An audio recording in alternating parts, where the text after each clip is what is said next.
Just say this. The reason why you have representatives is because they speak on behalf of the people. Yeah. But a referendum, just like you've said, is a very cumbersome process.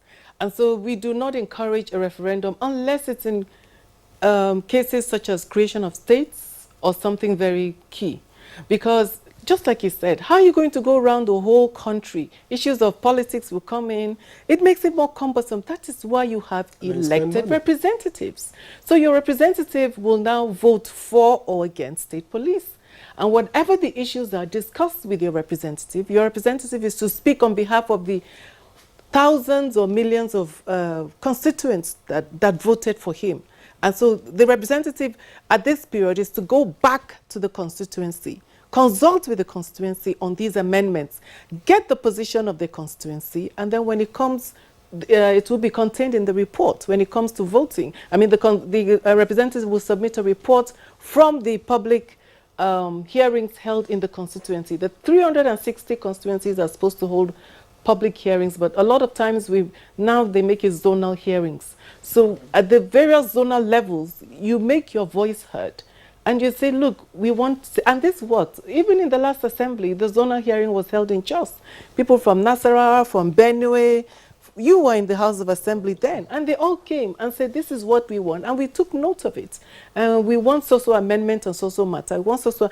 The people were there, and the representatives were there. The traditional rulers sent representatives, religious leaders, government officials, women groups, the various groups were there and represented. So the public hearings are a form of a referendum. It's supposed to make it less cumbersome.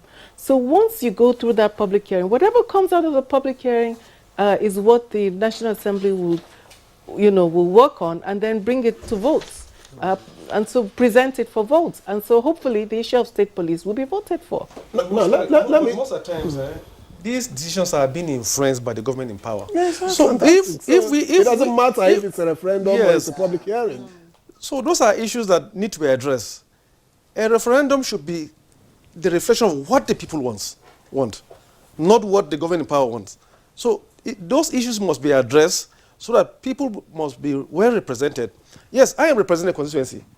At times, it's not what my constituency wants that I will say. It's what the government, or my government that is in power then, will influence my decision at that point. So what do we do to get it right? Influence must be taken away from whatever decision we will take.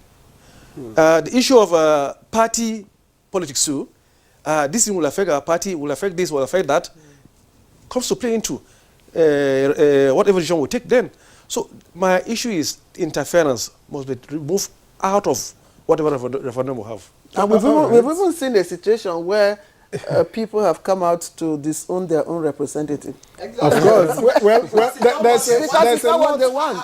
There's a lot to talk about. Constituency accountability. Yes. Because your people cannot be saying they want this and then you will be going to say but that's the truth. So in other places, in fact, I've done study tours of some parliament, including U.S. Congress. If you meet some of them, they will tell you, I vote based on what my legislative staff are advised, because they will have taken the temperature, they will have taken audit from their constituency to know what the constituency want. Otherwise, it will cost them. It's very costly for you to go, and obviously, I agree, but we have to start building that democratic culture. Yes. Indeed. You know, we can't just say things will continue the way it is. The people and the electorate should wield the final accountability stake.